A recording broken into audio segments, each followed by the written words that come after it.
Hablando en programas anteriores sobre el éxodo de los israelitas y de los fenómenos que alrededor de ese periplo se sucedieron en aquella época y que son narrados en ese libro sagrado que es la Biblia, y destacamos entre ellos, como lo hicimos en ediciones anteriores, el paso del Mar Rojo, la nube que siempre flotaba sobre el campamento o que marchaba al frente o que los iluminaba de noche, el Arca de la Santa Alianza, el hecho de que en oportunidades Moisés hiciera brotar agua de las peñas. Todo esto es apenas comprensible que para una mentalidad como la de la gente que vivió en aquella época,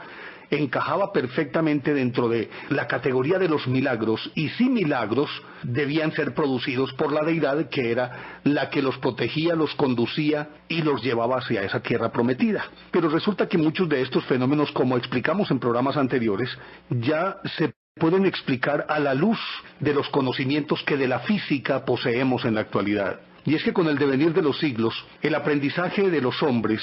ha ido llevándolo a descubrir la mecánica celeste, las leyes de la naturaleza, las leyes universales que son inmutables, y que a la luz de esas leyes, muchos de estos fenómenos se pueden explicar perfectamente sin tener que acudir a la deidad. Pero es apenas comprensible que para ellos era de orden sobrenatural y no hay absolutamente nada que decir, y mucho más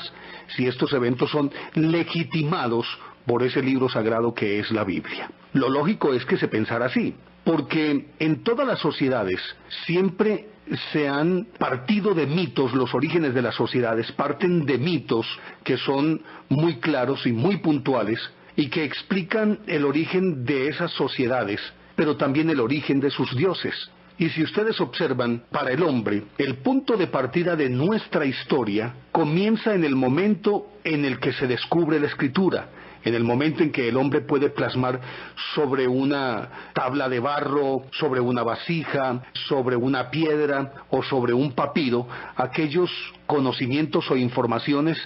que antes recibían de boca en boca y de generación en generación. Entonces se da por sentado que la historia comienza justamente con el advenimiento de la Escritura. De allí para atrás, todo lo que sucede es brumoso, nebuloso, mitológico, exótico, y no encaja dentro de nuestra lógica occidental, porque creemos que si hay eventos, hechos, sucesos, objetos, edificios que fueron construidos antes del advenimiento de la Escritura, entonces nos deja un margen de asombro enorme, pero al mismo tiempo también tratamos de explicarlo. Es a partir de la forma como esos pueblos se las ingeniaron para hacer construcciones portentosas. Hablamos de la pirámide de Keops, hablamos de Tiahuanaco y hablamos de otras construcciones megalíticas que son extraordinarias y que, si nos remitimos, como decíamos, a nuestra lógica, es imposible que las sociedades de aquella época pudieran haber construido justamente estos edificios, estos monumentos, estas obras, que inclusive con la tecnología actual son muy difíciles, si no imposibles de reproducir. Uno se remite a lo que es también la parte folclórica y no podría ser de otra manera. En el año 4004, por allá en el siglo XVI más o menos, hubo un reverendo, un clérigo inglés, James Ussher, que hizo los cálculos y determinó que la creación del mundo se había producido el 4 de octubre del año 4004 antes de Cristo. Entonces, de acuerdo con esto, ahí comienza el mundo y el resto es simplemente mito, leyenda y algo que no se puede comprobar. Pero entonces, como decíamos, ¿qué hacemos con aquellas obras, monumentos, construcciones, documentos, ideografías, pinturas, grabados en piedra, petroglifos, todas estas cosas? ¿Qué hacemos con estas que proceden de épocas muy anteriores? Afortunadamente, los estudios geológicos han avanzado tanto que ya se puede determinar, mirando los estratos de la Tierra, es decir, unas franjas de tierra que son de diferentes colores, y esas franjas de tierra, dependiendo de su grosor y dependiendo de otras variables, puede determinar exactamente a qué periodo de la evolución del planeta pertenecen. Y aparte de esto, los estudios arqueológicos y otras ciencias se han unido para determinar que más allá de esa concepción parroquial que nosotros teníamos del mundo, y mucho más si nos atenemos a lo que decía pues este reverendo James Ussher. De ahí para allá es mucho lo que hay que descubrir, y de allá para acá es muy poco lo que hay que descubrir, pero sí tratar de reescribir y por lo menos de interpretar aquello que nos es desconocido. Y es que si uno decide hacer un periplo alrededor de la Tierra, pasando por todas las sociedades, definitivamente más que medirse ese periplo en tiempo o kilometraje, lo que se tendría que medir sería en asombros, porque en todas partes se encuentra uno cosas que definitivamente, si lo miramos desde nuestra lógica, son absolutamente imposibles. Imposibles desde todo punto de vista. Antes de la teoría evolucionista, se asumía pues que Adán y Eva eran nuestros padres. Pero luego de Charles Darwin y de otros que empezaron a mirar la cuestión desde una actitud un poco más científica y concediéndose el beneficio de la duda como el punto de partida para el conocimiento, se llegó a entender, cuando se dijo pues que el hombre procedía del mono, que sus antepasados, y ha sido la eterna búsqueda, encontrar el eslabón justo que determine dónde acaban los simios y comienza el hombre, donde pasa exactamente a ser Homo sapiens sapiens. Se supone que el hombre de Cro-Magnon, que tiene 40.000 años, ya era un ser humano. Sin embargo, lo extraño de todo esto, y de acuerdo con los estudios que se han hecho, se ha determinado que hay antepasados mucho más remotos. Recordarán ustedes el Sinecánthropus pekinensis, el hombre de Java, el hombre de Neandertal, bueno, todos estos que nos hacían remontar a lo sumo a 300.000 años en el caso del hombre de Neandertal, y de ahí los Australopithecus, todas las denominaciones que se quieran, hasta que llegue el doctor Lackey y en Old Dubai George, en Kenia, en África, encuentra por allá en 1971 un cráneo y unos huesos a los que denomina la Bella Lucy, y que datados con aquellos principios de los que estábamos hablando de los geólogos, determinando el estrato en el que estaba ese cráneo, y obviamente la datación de carbono 14, que funciona con la pérdida de esos átomos de carbono en la medida en que avanza el tiempo, y no recuerdo si es cada 5.000 años se pierde la mitad del carbono que contienen estos sedimentos orgánicos. En fin, se determinó que podía proceder de hace 4 millones de años.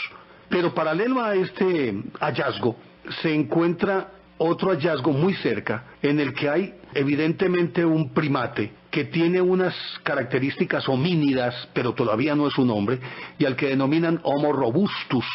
y que se supone que caminaba o que todavía estaba en los árboles. Y junto a él otro que es el Homo habilis, porque se encuentran restos de una fogata, es decir, se encuentra el Homo robustus, huesos del Homo robustus, que evidentemente era un primate, que no tenía el más mínimo conocimiento tecnológico, que no fabricaba herramientas y por lo tanto todavía no podía ser humano. Y cerquita se encuentra el Homo habilis, y junto a estos restos hay restos de fogatas, hay algunas herramientas, lo cual nos indica que ya él tenía la capacidad de fabricar herramientas y por lo tanto era humano. Sin embargo, como esto revolucionó la historia, después aparecen otros hallazgos que son más antiguos y que lo ponen a uno a pensar, bueno, entonces, ¿cuándo se puede señalar el punto de partida de la raza humana y diferenciarla perfectamente de los primates? Cada vez se hace más antiguos los indicios, o es decir, cada vez se apunta a que el hombre es mucho más antiguo de lo que siempre supusimos. Inclusive, algunas de los objetos y muestras de arte que se han encontrado indican que el hombre ya no solamente caminaba y fabricaba herramientas, sino que poseía unos conocimientos avanzadísimos y tenía algo que es el punto de partida, dicen algunos, para asumir que ya una persona es realmente un ser humano, o sea que tiene la capacidad de abstracción y que a partir de esa abstracción puede crear y fabricar. Hay un doctor llamado Winston Matthews que presentó por allá en los años 60 en Roma, en un congreso de prehistoria, lo que él consideró las más antiguas estatuas del mundo, y a las que señalaba como que habían sido esculpidas hace unos 200.000 años. Pero en otros congresos se han presentado objetos que tienen todas las características de haber sido fabricados por hombres y que, de acuerdo con los exámenes que se han hecho, apuntarían a que proceden de la era terciaria y secundaria. Hay un antropólogo suizo, el doctor Huerzeler, que descubrió en una mina de carbón de Italia a 200 metros de profundidad esqueletos de seres evidentemente Homo sapiens, y que de acuerdo con los exámenes que les hicieron, y obviamente también a los estratos en los que fueron hallados a 250 metros de profundidad, afirma él que están localizados en estratos de hace 15 millones de años. Por otra parte, en América, en el cañón de Santa María de los Montes Bronco, habitaron hace 1 millón de años unos hombres que ya criaban ganado, fabricaban armas y herramientas y practicaban ritos funerarios, lo que también nos reafirma su condición de humanos, porque ya tienen una concepción del más allá, una concepción a partir de esa capacidad de abstracción, pueden ya pensar en que hay un más allá, y lo elaboran y le ponen nombres de cielos, infiernos, y asumen que los muertos no desaparecen, sino que tienen algo que se llama espíritu y que van a alguna parte y se convierten en dioses protectores de estos. Pero ya seguimos hablando de esta historia aquí en Enigmas del Mundo. Esparcidos por todas partes, y ahora retomaremos un poco esto de los ritos funerarios, y esparcidos por todas partes se encuentran algunas claves que uno dice, bueno, definitivamente esto es imposible que hayan existido, y en una época como aquella, y de acuerdo con la datación de carbono 14, se asume que por la edad del objeto es imposible que lo hubiera construido alguien de aquella época. Y podríamos hacer un catálogo muy rápido o también detenernos en él, en objeto por objeto. Pero ¿cómo se puede entender que se hayan encontrado utensilios de acero, de aluminio, recordando que el proceso de separación de la bauxita es complicadísimo, utensilios de platino que se funde a los 8000 grados? Entonces, ¿qué tecnología tenían para hacer estos utensilios y que podían procesarlos en hornos que alcanzaban 8000 grados de temperatura? Ya de esto de entrada nos está indicando que la tecnología que poseían quienes fabricaron esto era una tecnología equiparable a la tecnología moderna. De hecho, tendría que ser como la nuestra para poder producir utensilios tan complicados. Si a eso se le agrega los mapas, el mapa de Piri Reis, que recuerden ustedes, hicimos un programa sobre él, seguramente en alguna oportunidad volveremos porque es demasiado fascinante este tema. Mapas que muestran el perfil de la Antártida libre de hielos, lo cual ocurrió hace cientos de miles de años. Hace cientos de miles de años la Antártida está cubierta de hielo. Sin embargo, en los mapas de Piri Reis se ve perfectamente el perfil de toda la Tierra Antártica con sus honduras, hondonadas, colinas, montes, con todo, y que inclusive en esos mapas se puede determinar que hay tierras que son feraces, que son fértiles, porque se ven bosques incluidos. Pero aparte de ese mapa de Piri Reis, el mapa hallado en las cuevas de Bojistán, que tiene 13.000 años de antigüedad, los mapas sumerios del centro de Siberia y de los egipcios. Los egipcios también fabricaban, se han encontrado lentes perfectos fabricados miles de años antes de Cristo mediante un proceso que todavía nos es desconocido, y que solamente partiendo de la tecnología que poseemos podríamos admitir que ellos, teniendo esa tecnología, pudieron fabricarlos, y para poder hacerlo tendrían que haber utilizado la electricidad. O cómo uno explicarse que los asirios, hay algunas estelas y algunos hallazgos que datan de hace 15.000 años, que los asirios ya calculaban los eclipses lunares y tenían registro de eclipses lunares ocurridos desde hacía más de 10.000 años, y de acuerdo con los datos que se tienen, estamos hablando de cálculos hechos hace 15.000 años. Los sumerios tienen registros de planetas que circundan algunas estrellas, de las reconocidas por nosotros, de las estrellas que vemos en el cielo, pero cuyos planetas no hemos podido detectar, y ya los sumerios los conocían y sabían cómo funcionaban. Aparte de eso, ¿cómo puede uno entender que haya cóndores pintados en las pirámides de Egipto? Tendría que entenderse que, o en alguna oportunidad, estuvieron unidos todas estas franjas de tierra, y que eso ya se puede explicar a la luz de la tectónica de placas, el desplazamiento de los continentes. Recuerden que África en su parte occidental casa perfectamente con el delta del río Amazonas en la parte oriental de América, lo que nos indica ese desplazamiento que se dio hace cientos de millones de años. Por ejemplo, la escritura de los olmecas tienen mucho en común con algunos signos que son evidentemente de escritura y que proceden de la civilización cretense. En la fonética maya hay unos sonidos muy parecidos, unos fonemas muy parecidos, o que casi se pueden interpretar como que proceden del arameo. Y si a eso le sumamos los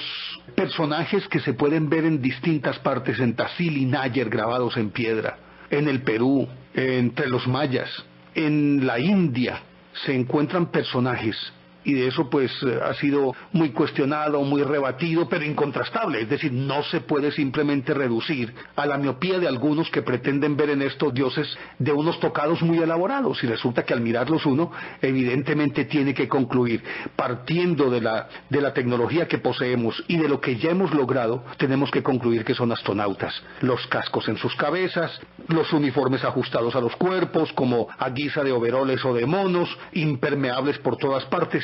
Inclusive hay un experimento que hizo el cura Salvador Freixedo, que es un estudioso de este fenómeno, que a un niño mexicano le mostró una fotografía de una estatuilla de Quetzalcóatl, el dios rey que vino del cielo según los aztecas. No le adelantó nada, sino que le preguntó, ¿a qué se te parece? Y dijo el niño inmediatamente, ¿un astronauta? Y ni más ni menos, es un astronauta. Y no hemos todavía hablado de aquellas construcciones portentosas, ciclópeas, que están sembradas en todo el mundo y que cada vez causan más asombro, se mantienen en pie, excepto aquellas que han sido no destruidas por la acción del tiempo, sino por la depredación del hombre, como el caso de Tiahuanaco, que hubo una época en la que dinamitaron cientos de miles de bloques de piedras simplemente para utilizar esas piedras para nuevas construcciones. Y acabaron, afortunadamente no del todo, acabaron con una buena parte de ese legado histórico de uno de los misterios más grandes en cuanto a construcciones y pueblos se refiere en la historia de la humanidad. Pero podríamos hablar de los sigurat de Zimbabue, podríamos hablar naturalmente de la pirámide de Keops, más que de la de Kefren y Miserinos, o pirámide de Khufu, como realmente se llamaba, o se llama, y que por más que haya sido investigada todavía tiene más interrogantes que respuestas. Su construcción, las características, las piedras, sus pasadizos, las orientaciones, de eso ya hablamos suficientemente en un programa. ¿O qué diríamos de Sacsayhuamán, que es otra ciudadela peruana de una belleza esplendorosa e inexplicable, fascinante y a la luz de nuestra lógica imposible? O las torres de Baalbek, cuyas columnas pesan cientos de miles de toneladas y sin embargo han sido levantadas de manera vertical, y que ya sabemos suficientemente que han tratado, por ejemplo, de construir la pirámide de Keops tal cual, y la tecnología moderna no da para hacerlo todavía, y todavía no se encuentra cómo poder levantar las columnas que están en las torres de Baalbek, ni tampoco se puede explicar cómo los constructores de Baalbek podían cortar en las canteras, labrar esas piedras y transportarlas y adosarlas en los muros, bloques que pesan 500 toneladas. O en el caso de Sacsayhuamán, ¿cómo se puede mover y labrar una piedra que pesa alrededor de 20 millones de kilos? Y otras dos por el estilo también en el mismo Perú, pero mencionemos una en Perú y otra en otro lado, la de Chuquillutu, que es por el estilo de esta de la que acabamos de hablar, o la piedra de Al-Shar, que está en el Líbano. Todas estas cosas a uno lo dejan absolutamente sorprendido. Pero digo esto también porque cuando los estudiosos clásicos se han detenido en todos estos portentos, habitualmente, a falta de una explicación mejor, se remiten que son simplemente o campos rituales,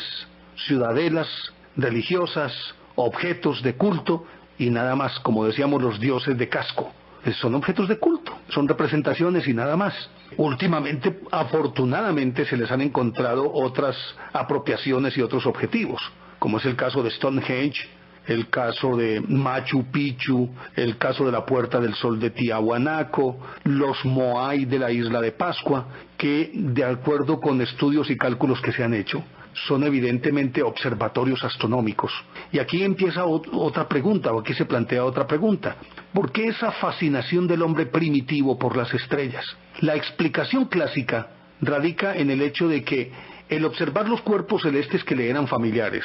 es decir, aquellos 7 que él conocía, el Sol, la Luna, la Tierra, Venus, Marte, Júpiter, Venus, Marte, la Tierra, Júpiter, Luna y el Sol. Es decir, son 7. Si se me queda algunos del sistema solar. Pero a partir de estos 7, él elabora toda una cosmogonía. Pero quizás el más importante de todos estos cuerpos celestes era la Luna, porque determinaba perfectamente los ciclos que para ellos eran vitales para determinar el curso de las cosechas. Y naturalmente también el curso de los fenómenos atmosféricos y terrestres que influían en esas cosechas, ciclos de lluvias, sequías, inundaciones, y podían todo determinarlo siguiendo las fases lunares. Pero después descubren los equinoccios, los solsticios, y entienden que hay una mecánica celeste, pero la pregunta es, ¿por qué tal fascinación por esto? Y ahí yo creo una respuesta que podría encajar muy bien, y que tal vez parecería simplista, pero me remito exclusivamente a todos los datos e informaciones que se tienen de las distintas sociedades. Y es que esa fascinación del hombre por el cielo es única y exclusivamente por un hecho, y es que todos los dioses, regularmente, esos dioses civilizadores, descendieron del cielo. Ahora, ¿cómo lo hicieron? En pájaros de fuego, en rayos, en nubes, en cosas por el estilo. Pero ya seguimos hablando de esta historia aquí en Enigmas del Mundo. Y como todos estos dioses civilizadores, tradicionalmente han descendido de los cielos, y han descendido de acuerdo con las mitologías del cielo específicamente, de las nubes, de las estrellas, del espacio, en carrozas voladoras, en discos de muchos ojos, en globos de luz, en pájaros de fuego, en fin, todo aquello que indique movimiento en el espacio. Pues precisamente por eso el hombre, para tratar de acercarse mucho más a la deidad, ha definido las montañas como los lugares sagrados y moradas de los dioses. Y mientras más altas y más inaccesibles, mejor prefiguran ese concepto de cielo, y hacia allá tiende el hombre a subir para estar más cerca de las deidades.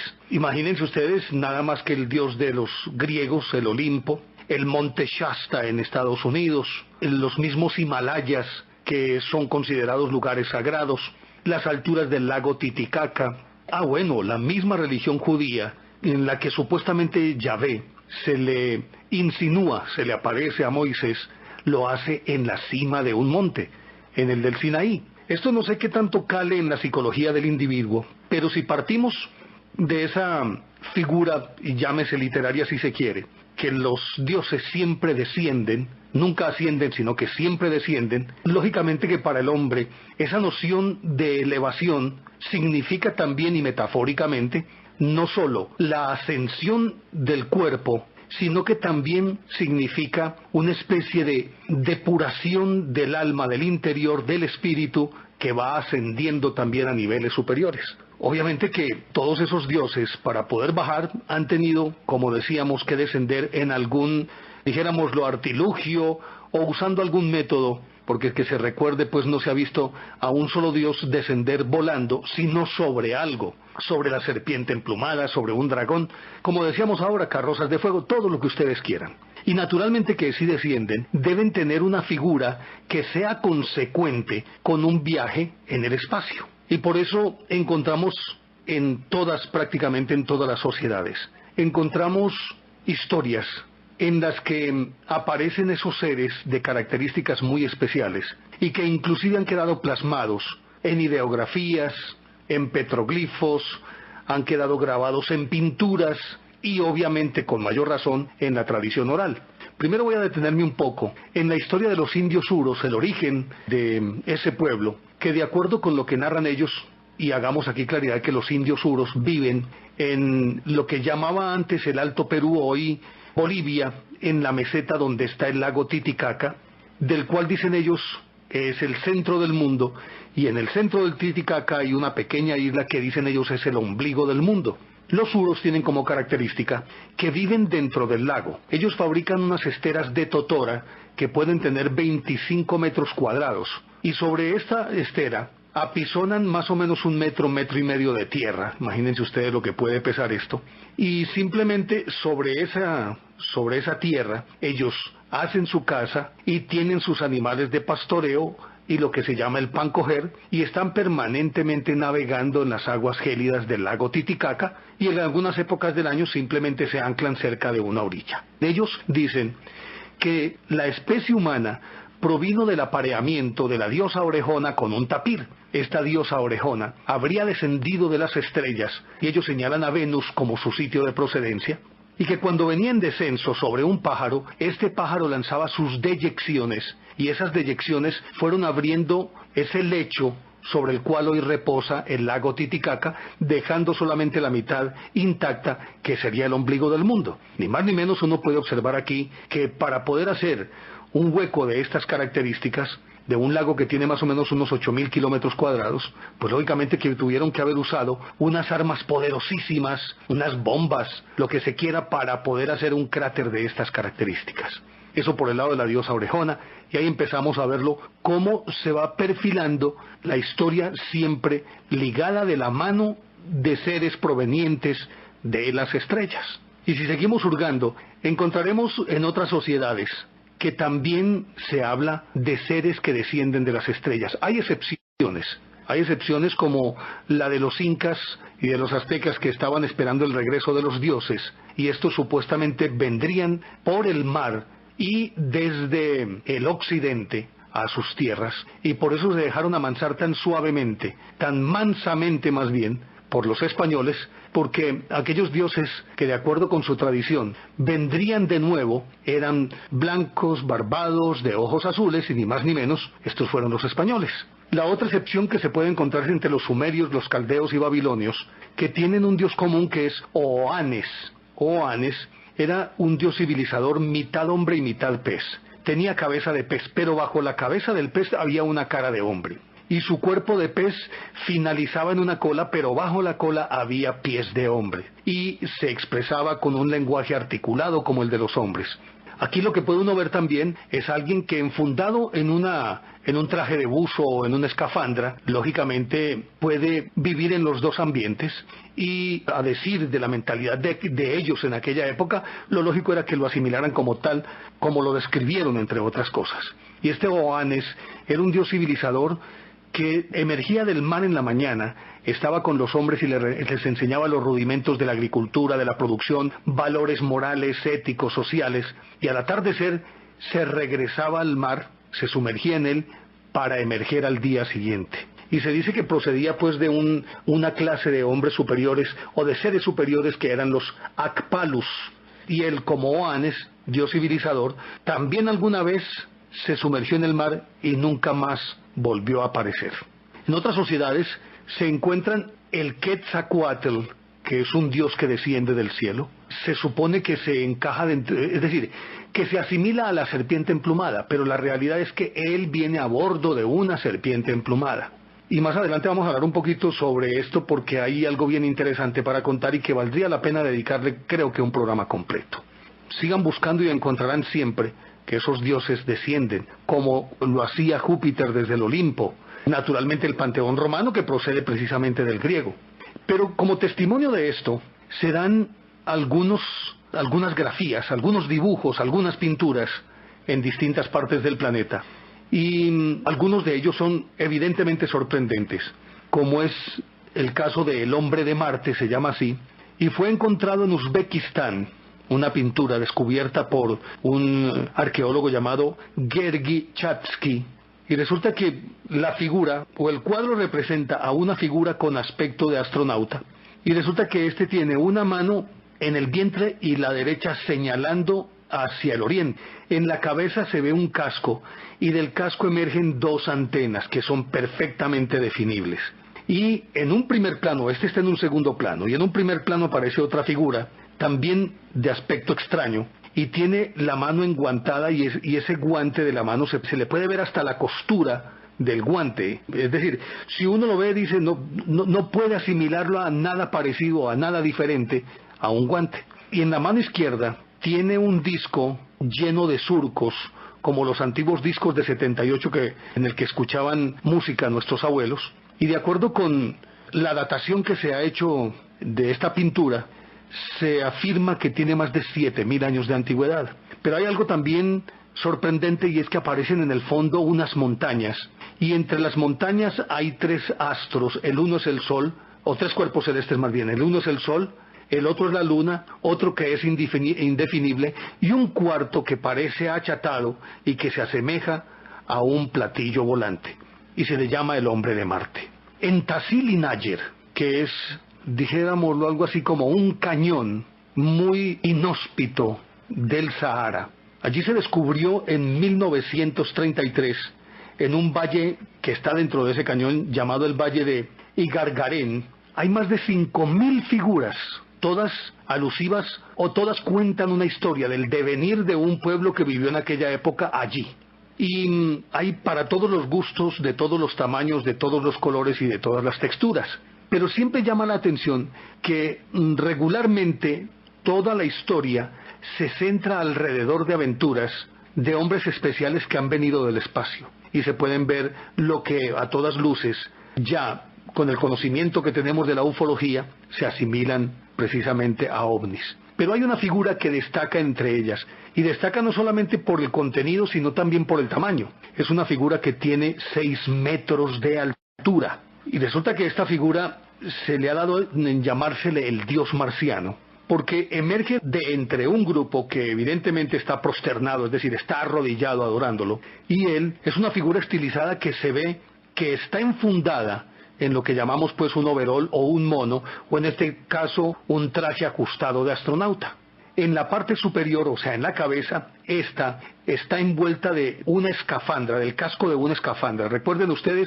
los buzos antiguos que tenían que caminar sobre el lecho oceánico, que tenían un traje supremamente pesado y una bola de vidrio grande sobre la cabeza a guisa de casco. Esta es más o menos igual, con otra característica, y es que ese casco, en cuyo fondo o desde cuyo fondo se asoman 2 ojos relativamente grandes, tiene unas ranuras que podríamos decir serían como más o menos donde se encuentra el nivel de la boca, tal vez para hablar desde adentro. Pero lo otro extraño, y tal cual sucedía con los buzos de antaño, la parte superior del casco, dijéramos lo que corresponde a la coronilla de la cabeza, de allí sale un cable que se extiende y se sale de la pintura, y que a todas luces le indicaría a uno es que simplemente está conectado a un aparato que le podría estar remitiendo el oxígeno suficiente para poder vivir dentro de esa escafandra. Ese es el famoso dios marciano, cuyos pies también se puede determinar que están metidos dentro de lo que parecen unas botas, y las manos también podrían parecer metidas dentro de unos guantes. Pero ya seguimos hablando de esta historia aquí en Enigmas del Mundo. Estas pinturas encontradas pues allí en Tassili N'Ajjer, de acuerdo con la datación que se ha hecho de ellas a través de carbono 14, estiman la edad de las pinturas en unos 10.000 años. Pero ahí no para la cosa solamente con este dios marciano, sino que hay muchas otras figuras que llaman la atención, pero de entre ellas escogimos otros 2 ejemplos que nos indicarían que de alguna manera estamos emparentados con seres venidos de las estrellas. No sabemos de cuál sería, si es una fuente única, si son diferentes sociedades y civilizaciones, si están divididos en bandos de malos y buenos, si allí podrían asimilarse ángeles y demonios. Eso yo creo que ya queda para que cada quien lo analice de acuerdo con su opinión, sus convicciones y sus creencias religiosas. Solamente nosotros aquí mostramos los hechos y nada más.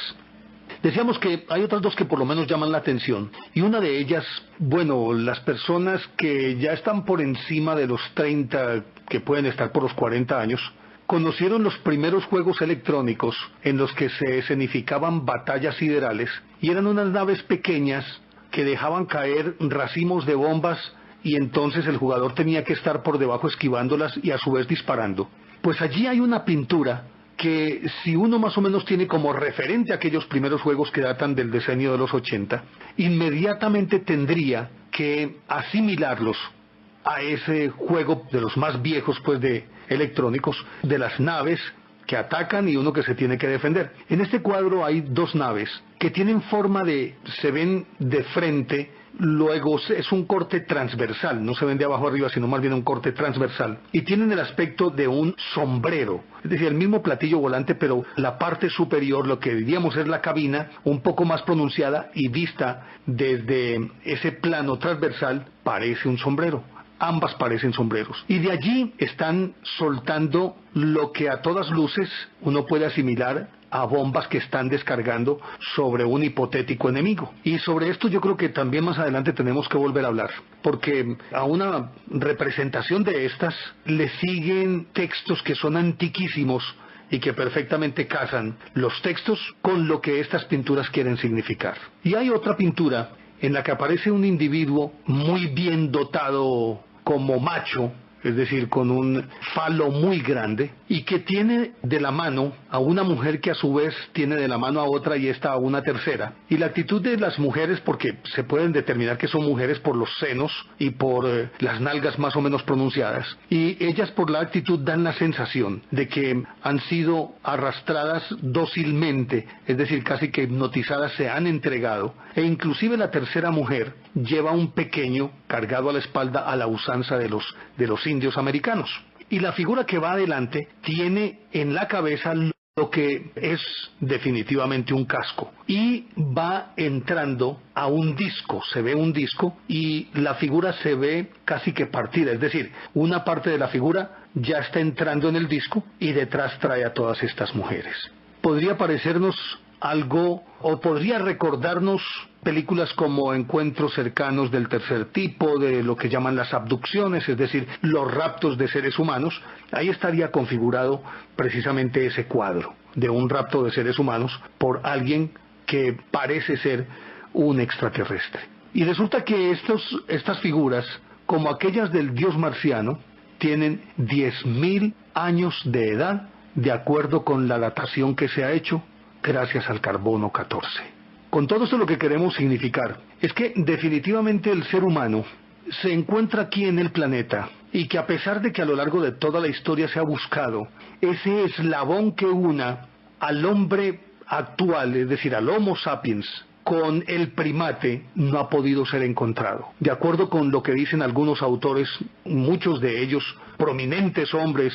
de gran reconocimiento, Michael Agrest, por ejemplo, químico y matemático y físico, Andrija Puharich, otro de los hombres que más respetables como científico de la Unión Soviética, bueno, otros tantos, el mismo Peter Colosimo, un autor italiano muy relevante, él, Robert Tocket, que tiene un libro muy interesante que se llama Terrestres o Extraterrestres, si no estoy mal, y que afirman que en algún momento de nuestra historia hubo una intromisión, si se quiere llamar así, de seres venidos de otras latitudes del cosmos, que vinieron y se mezclaron con los hombres.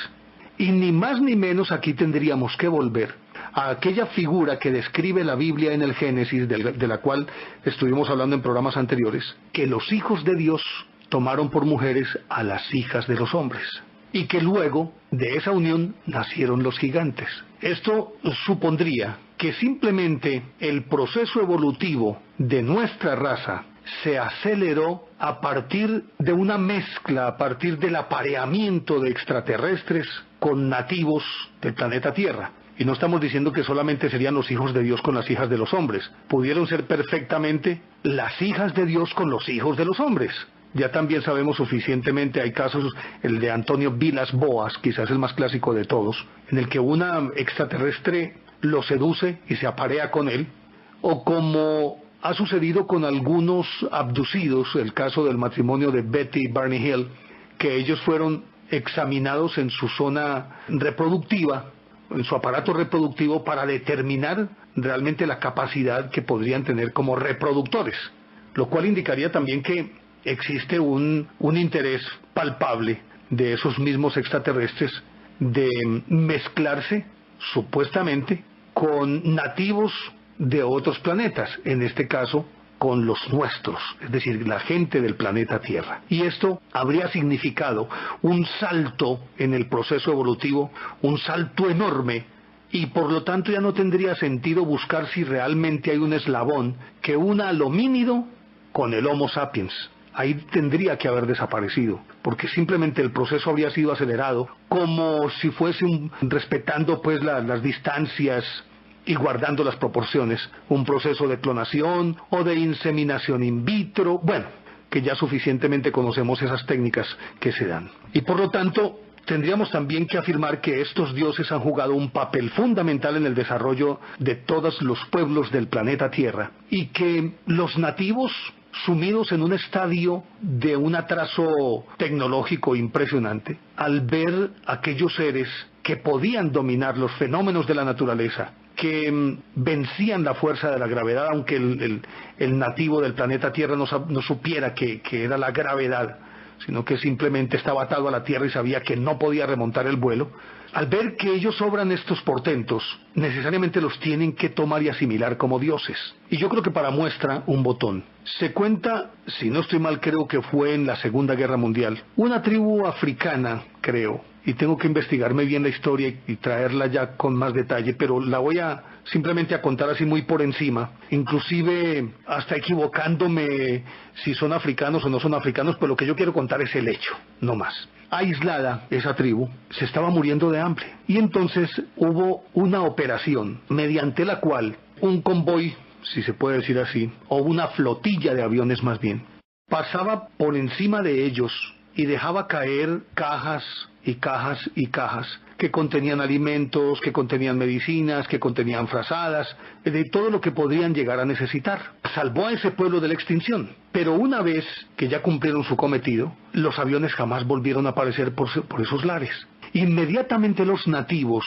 deidificaron o deificaron a esos aviones como si fueran dioses. Inclusive desarrollaron un culto que se llama el culto cargo y que consiste en reproducir un avión, colocarlo sobre un podio y venerarlo y hacer la representación de cómo, casi que lo que sucedía con los israelitas, el maná caía del cielo. En este caso también podríamos decir que el maná caía del cielo para ellos, descargaban la comida para ellos, y hacen las representaciones en festivales muy elaborados, festividades religiosas que les merecen no solamente todo el respeto, sino que además se convierten como en la celebración central de todo el año para ellos. La representación de cómo cae el alimento del cielo, y le rinden culto, lo adoran, lo veneran e invocan el regreso de ese Dios para calmar el hambre y para calmar la sed. Lo mismo podría llegar a pensarse en aquellos pueblos primitivos, al ver cualquier artilugio volador que les solucionaba problemas inmediatos, y a seres superiores frente a ellos, superiores en cuanto a conocimiento tecnológico y demás, que venían a ayudarles. De hecho, todas las sociedades cuentan con dioses civilizadores, seres extraordinarios que llegaron en un momento de atraso en la prehistoria y que les enseñaron los rudimentos de la agricultura, la hibridación, les enseñaron qué podrían utilizar de abono, qué no, les enseñaron cerámica, les enseñaron a hacer vasijas y, muy importante, por encima de cualquier consideración, les enseñaron valores, preceptos, ética, convivencia social. Y se podría pensar que ni más ni menos de estos seres proceden, porque además es una constante en todas las religiones, lo que hoy nosotros conocemos como los 10 mandamientos. Un decálogo que la primera parte está dedicada al culto a Dios y la otra son simplemente preceptos de convivencia social. No matar, no mentir, no robarle la mujer al prójimo, no calumniar. Eso ni más ni menos encaja dentro de un manual de convivencia, y de religioso no tiene absolutamente nada. Pero queríamos contarles esta historia, y más como a guisa de resumen, porque comenzamos este ciclo hablando de las religiones y hablando de los hebreos y hablamos del Éxodo y hablamos de todo esto, pero básicamente para llegar a esto, y que naturalmente dejamos en el tapete esto como tema de reflexión. ¿Qué tanto sentido tiene lo que hemos venido contando y lo que específicamente hemos hablado en este programa en torno a la forma como se crearon las religiones y cómo el hombre evolucionó en este grano minúsculo? Aunque diga grano, al decir grano, esté significando que es minúsculo, pero quiero reforzar ese concepto. Ese grano minúsculo que flota en el espacio y en el tiempo, y en el cual estamos nosotros viviendo, o vamos a bordo de ese grano, como parte integral de un todo del cosmos. Queríamos contarles esta historia y que ustedes también saquen un poquito sus conclusiones, y de aquí vamos a derivar algunas cosas que yo creo que en futuros programas podremos desarrollar, que tienen una cierta relación con esto, pero que también tienen vida independiente. Por ahora, muchísimas gracias. A don Octavio Gallo, muchísimas gracias en el sonomontaje. A ustedes por su atención. Sigan solicitándonos temas, trataremos de darles gusto, y nos encontramos en una semana, porque el próximo domingo será otro cuento.